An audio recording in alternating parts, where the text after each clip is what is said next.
I would very much like to welcome Bisola-Mariam, or BM, to Civic Tech Toronto. BM is the co-founder and CEO of Gida, a startup that helps people find housing.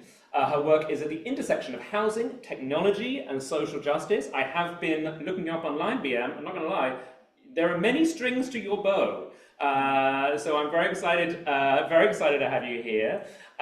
So welcome. What I'm going to do now is I'm going to stop sharing my screen here. So maybe if you're able to share your presentation then, and then take it away.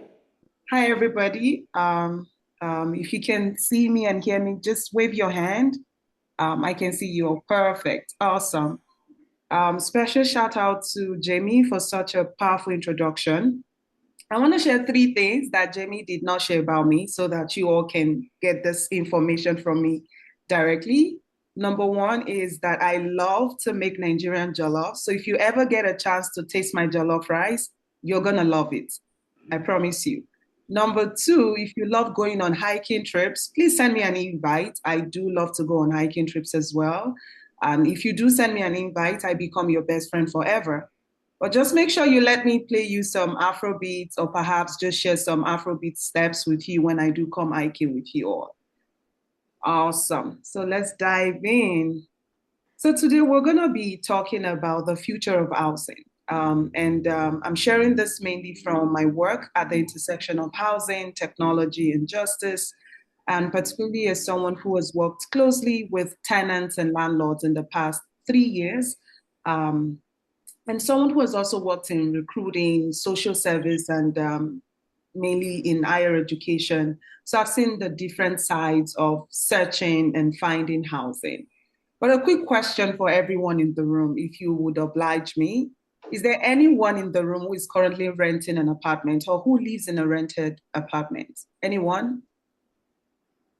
Great, majority. Awesome. So anyone in the room or online who actually rents apartment to tenants? Anyone? Okay, we have a tenant major, like a tenant majority audience. But perhaps if there's anyone who is in housing, perhaps you're a landlord, a property manager, feel free to just, raise your hand or just comment in the comment section. Now, I want to dispel, well, I'm here to actually challenge an existing narrative, right? And if you would allow me, I would love for this to be as interactive as possible. Generally, when we're seeking housing for people who have ever rented or who are actively renting an apartment, the default is we go on platforms like Zillow. Anyone familiar with Zillow here? Great.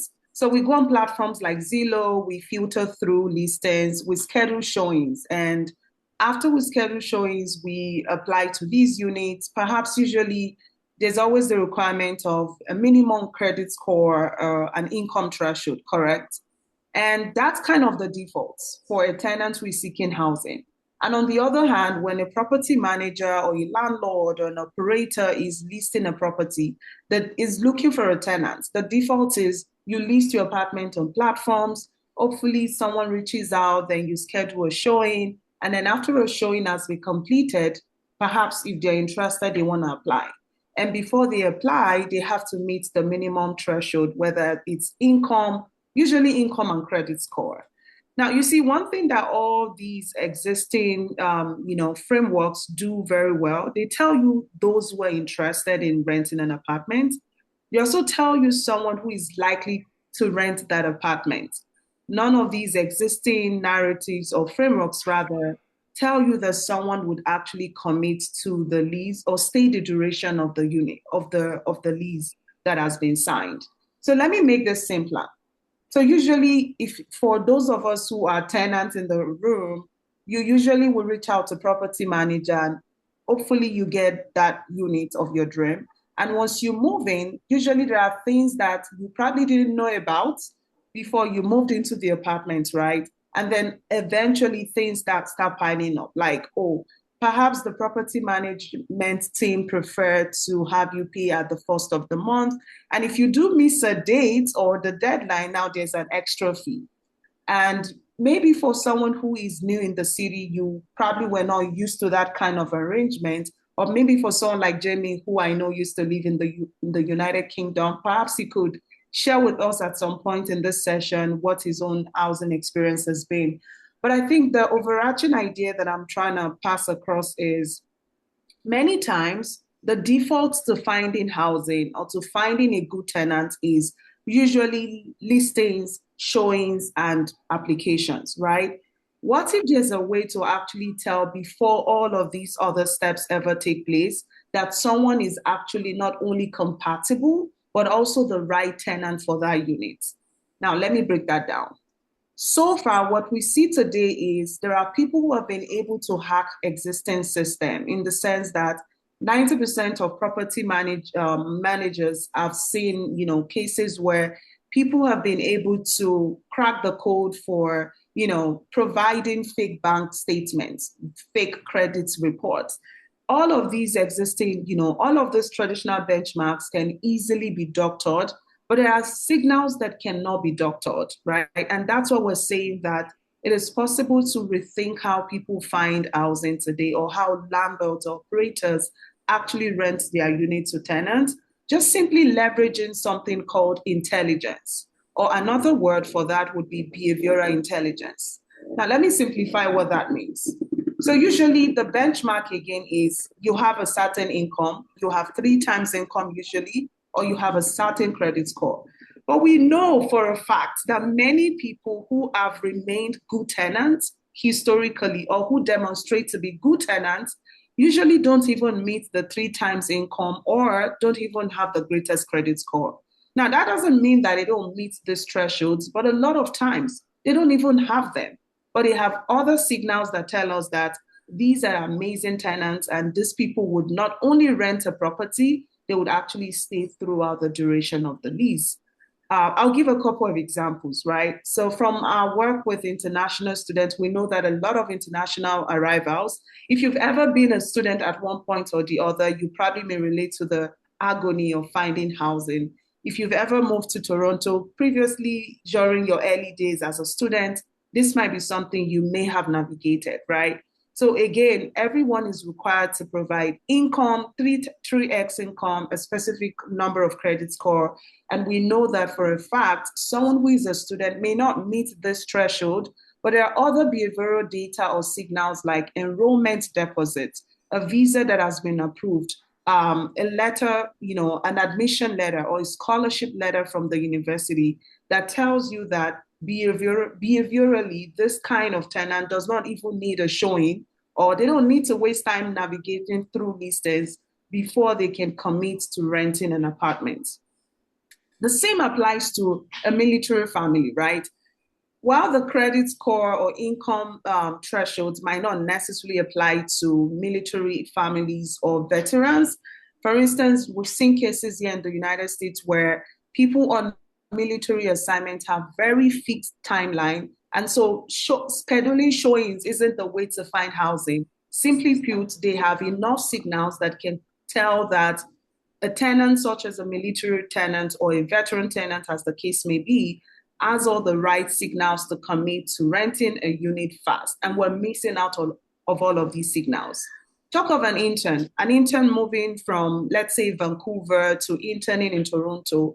They don't know the city so much. They don't have local intelligence. But one thing they have is behavioral data. They have signals such as, an internship offer letter, the location where the internship will take place, and other things that tell a housing operator that this kind of tenant is not only looking for a listing or a showing, they actually have behavioral data or intelligence signals that tell you that they are seeking housing and they are going to stay throughout the period.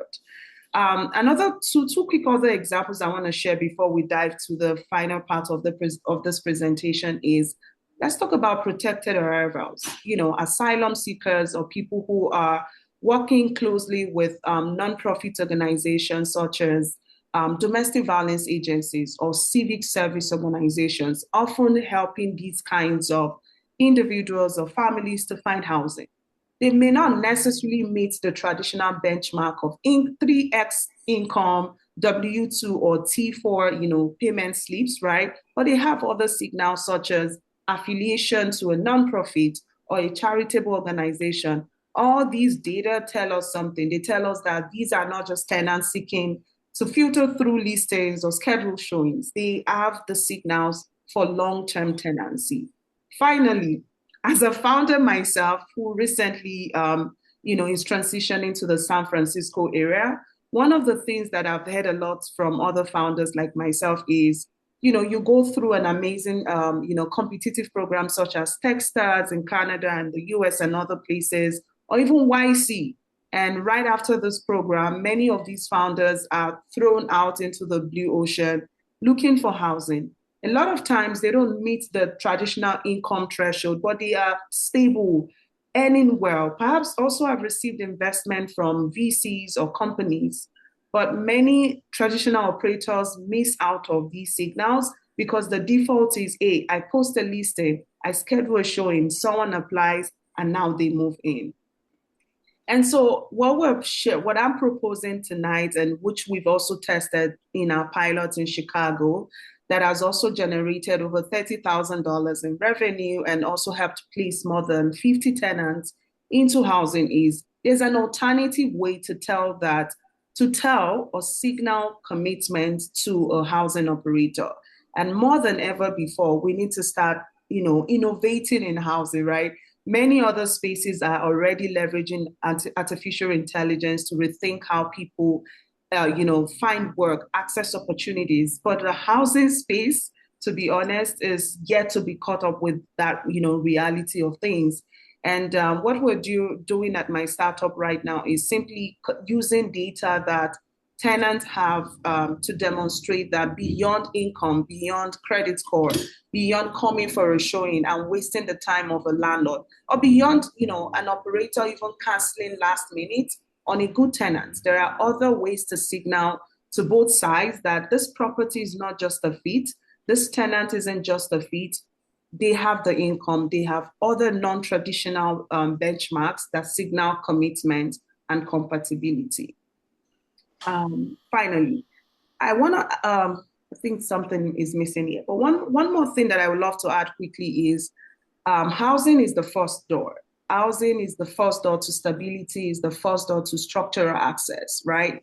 Getting the nice apartment of our dream isn't just a fancy thing that it looks good on paper. It's actually something that makes for a better living, right? Perhaps we get a better job or settle quickly at the job of our dream.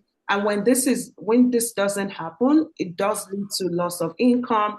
There are cases where people have had to defer a semester or two because things are just not working well, and now they're not doing well academically because they couldn't find a housing on time, and now they're having to defer a semester or two.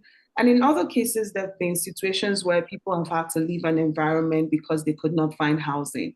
Not because they're not qualified, but because they don't meet the traditional benchmarks in some cases that certain operators have put in place for them. The next thing I want to share real quick is when we think about civic tech, right? I think it's really important that we're rethinking the old process of doing everything, particularly the existing process of finding housing or getting access to housing. It is the idea that we need to start building for who the whole process was never designed for, right? And one thing that we're doing at Gida, which I already alluded to earlier, is every person that Gida has served today has a signal that indicates that they already have a chapter of their life in motion. They're either a student who is enrolled in a reputable program, a working professional looking for quick and faster way to find housing, a veteran who is on military assignment, or a tenant who is affiliated to a social service agency. And these are people who are not necessarily seeking another showing or navigate through another listing. They have enough signals to tell us that they need housing and they need it fast.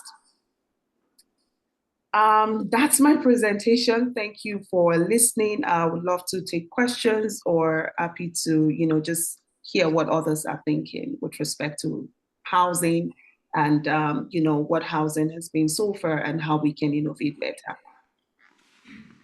Thank you, Jen.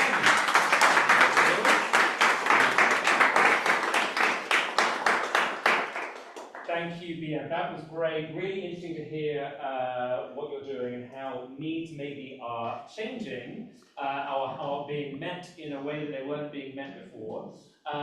Really interesting. We've got time for a few questions here. So we're going to try to do a mix of questions in the room and online. I should say up front that BM has really kindly agreed to stick around for a breakout session, to lead a breakout session. So thank you for agreeing to that. So if you have any other questions, you'll be able to join BM online at 8 once those breakouts start. Do we have any questions? Oh, I should say, before we go to questions, if you have a question online, just put a Q in the chat, hit return, and Arashid will call on you when I give it a signal. Firstly, do we have any questions in the room? Apologies if this is like PII, but I'd be so curious. Oh, yes, hello. Apologies if this is I'd be so curious to hear about like any stories of people who are able to find housing through this. It's just a very lovely initiative. And yeah, it really just solve a lot of problems with matching people towards housing, both on both sides. I wonder if there's any like accounts or stories that you've had for people who successfully use the site. Can I dive in, Jamie? Go ahead, please go ahead. Awesome. So I'll just mention two quick examples real quick that come to mind. And one is that of an intern who actually just recently moved into housing. So this intern was moving from somewhere in Missouri to Chicago for an internship. And to be honest, if you are a student or a young professional with a budget, when I say with a budget, you don't have a lot of dollars to throw around. So you're often seeking to sublet or to find housing quickly. And so the default is people join Facebook groups and, sometimes they're scammed and a lot of things do happen in that process. And many times so here's the thing, the default is many operators prefer 12-month tenancy. And so they are not often flexible with these kinds of tenants seeking housing during the summer period. So what we've done is to partner across board with different operators, either those seeking 12-month tenants who are more flexible. And so the real value here is there are operators who are flexible in terms of month-to-month tenancy, 3 months tenancy, or longer duration. And when we saw that there's a way in which we can match tenants who are seeking that kind of internship block housing to these kinds of operators, it doesn't make sense to be matching those kinds of tenants to operators who are looking for 12-month leases, right? So what we do is to filter based on the signals that, hey, if a tenant says, okay, I'm coming to Chicago or somewhere in Toronto for an internship, I have 3 months to spend in Toronto. Here is my, internship letter. Here are the locations where I'm looking for housing. Based on the signals or this data that we have from these tenants, we're simply looking through our inventory of housing operators and saying, okay, where are those operators who have this month-to-month kind of arrangement? So we're not only helping to ensure that from the tenant side, we're collecting the right signals, we're also looking at the operators, check the inventories and say, hey, here are the operators who are much more likely to rent to them for that period in which they're seeking housing. Another interesting fact I would like to quickly mention to add to that is a lot of times what operators are simply seeking is just like predictable income, right? They want someone who would pay, right? And more than ever before, they're seeing cases where they rent to a professional who is in a program for 9 months, and towards the end of the 12-month rent, now there's a chaos, right? So what if there's a way to ensure that, hey, if someone is coming to school or for a 9-month program somewhere at the, TMU in Toronto, in the Greater Toronto area, such a person who is seeking 9-month lease can simply be matched to someone who can accommodate 9 months. So we don't have a situation where 3 months to the end of the 12-month lease, now there's chaos, right? Now this person has to relocate for a job in Vancouver, and now they're scrambling looking for a last-minute tenant where this can be avoided from the get-go. Lovely. Does that answer your question, Chatu? Yes, it does. Thank you. You're welcome. So thank you for the talk. It's really valuable. So I just wanted to ask about on a national scale, like for this change to be implemented, is it something that house owners and landlords can just voluntarily take on, or is it something that has to pass through like a legislative process? Or can you hear me? Please? I'm struggling to hear the last part, but I heard the. Can you maybe if you can repeat yourself one more time? Sorry. Okay, I said for this to take effect, like this change proposal and all, is it something that landlords can voluntarily take on? Like as you said, you already have case studies, so or is it something that has to be that has to go through certain policies? Like if it's going to be a widespread national something that everybody will tend to use, how like what other blockers can Mm, you know block what you're trying to do and all that? that So makes sense. Okay. Jimmy, do I have the go ahead? Awesome. So I think I understand the question. So just to make sure, the question is, this is a great initiative. However, if we're looking to spread this, like have this adopted nationally, geographically, or perhaps globally, what are the blockers that we envisage, correct? Okay, awesome.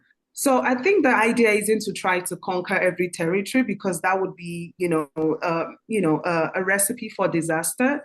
So one thing we've done success, one thing we know that we have established universally is across the different tenants that we've worked with, either in the pilot or during a funded research that I conducted in 2024 across some African countries. My co-founder is based in Saskatoon. Please pardon me if I didn't pronounce that correctly. He's based in Canada, and he's an active housing operator as well. So we're not just picking on data from just one region. Like I have a very global presence. Like I've traveled across countries. I am actively talking to operators who are, engaged and positioned in different markets. And so while we have this moonshot, which is a global adoption of this AI enabled infrastructure that collects signals of compatibility and commitment from both sides to ensure an effective matching and reduce tenant landlord chaos. While that is the moonshot, that's the ultimate goal. We are going geographically in the sense that we're moving region to region to pilot and test out our model and see how this works. But one thing that we've also established is in almost every housing market, there is always mismatch between tenants and operators. That's a universal phenomenon. Go to Nigeria, go to Ghana, go to like UK, go to London. Like also the housing crisis is it's a constant crisis, right? The housing problem is a constant crisis. And many platforms out there are scratching the surface.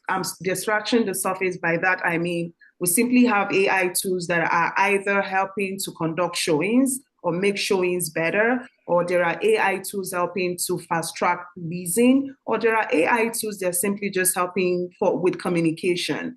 Before the core of every real estate or residential real estate transaction is that there is a good tenant that will stay and that there is a good housing for a tenant.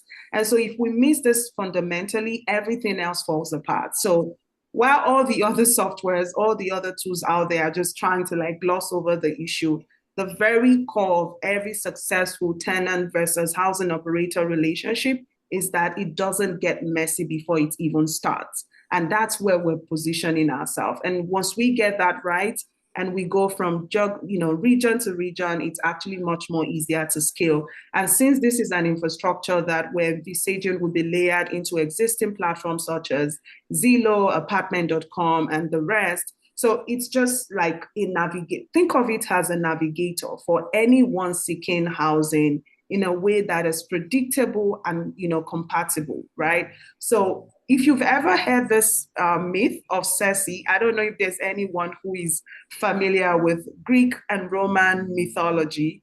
Well, I studied classics during my undergrad and my first master's in Nigeria. So pardon, forgive me if I go into the classics a little bit. But I think the story behind Ceci is so Ceci is one of the sirens, right? When ODC and his guys were on this adventure, they missed their way. Ceci was the siren who made it possible for Odyssey and his men to, to Odysseus and his men to finally get home. So we're thinking of Ceci as the navigator that really helps to filter through the noise, starting from one city, one region, and then over time, it becomes a tool that is nationally and globally adopted and also integrated into existing platforms that are the go-to when people are seeking housing. Sounds fantastic. Yeah. I cannot wait to hear more about it. I have to say we're going to have to draw this to a close in this part of the session, I'm afraid, because we do have a bunch of stuff to get onto before the breakouts. But I just want to ask, where can people find out more about Gida? About how, is there someone we can send them to find out more? Yes, I did share even though I kind of rushed through the last slide. So on the last slide, I did share about, how you can find us. One second. So I'm everywhere, literally on all social media platforms, but also we have a website. So if you can look at gidahousing.com, you would find more about the pilot. You can join our wait list. Currently, we're building out the MVP with my co-founder in Canada. We're super excited for that. We got into a residency in Vienna. Fingers crossed, we might be in Vienna in a couple of days. Who knows? But wherever we are, you continue to see updates about all of our, like tractions and whatnot on social media. Or you can also look at the website. I know the website can be boring because people don't really like to follow websites these days. So please connect with me on social media. That's a more fun place. You can hear all about the behind the scenes. I post amazing updates, so you would want to go check that out, so you're not missing out. And really, really, really top on the radar for us this year is the Canadian market expansion. Many of my, real estate mentors are based in Canada, and they've been telling me to come to, one of the provinces to really come test out this. And of course, since my co-founder is also in Canada, right? It's like the right time to really come see. And I've done some research myself about, the city of Toronto. It's a global city. It's very diverse. Housing is a major bottleneck, to be honest. It's like Chicago, San Francisco, New York. So all these big cities that are attracting talents globally have one thing that is really a bottleneck: housing. But no one is really seeking to fix them effectively. And so we want to be at the forefront of that fight, because housing isn't just, it's not luxury, it's a human right. And with housing, there's access to other structural benefits. You can't get a car without an address, right? You can't even go for a visa appointment if you don't have a residential address, right? So think about the many ways in which structurally housing really touches every fabric of our being. And our greatest joy and dream ultimately would be to level that playing ground for both sides. Amazing. Thank you. What a dream. That sounds great. Look forward to having you. Give it up for BM.